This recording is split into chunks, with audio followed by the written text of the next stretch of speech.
శ్రీధర్ బాబు ఏమంటుండంటే ఇప్పుడు సర్కార్ కొలువులు అందరికీ సాధ్యం కావని చెప్పి మాట్లాడుతూ ఉంటారు. రేపు ఆయన ఏ విధంగా అసెంబ్లీకి పోతాడో మేము కూడా చూస్తాం కదా. ఆయన ఉద్యోగాన్ని ఊడగొడతాం కదా.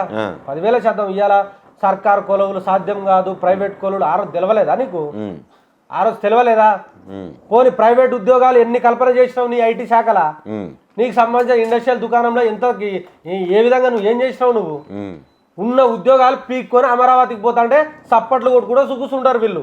ఇక్కడ ఉన్నటువంటి ఐటీ ఇండస్ట్రియల్కి సంబంధించిన ఉద్యోగాలు, ఇక్కడ ఉన్నటువంటి పైసలు అన్ని పక్క రాష్ట్రము అమరావతి, వైజాగ్కి, విజయవాడకి తరలిపోతా ఉంటే వీళ్ళు అప్పలిచ్చి చూస్తూ ఉన్నారు తప్ప ఏం చేసిండు? ఎవడాపాడు?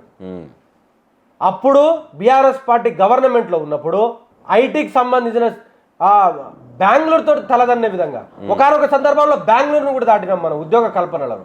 వీళ్ళు ఇవాళ ఏం చేస్తున్నారన్నా? బీహార్ తోటి పొట్లాడుతున్నాం మనం.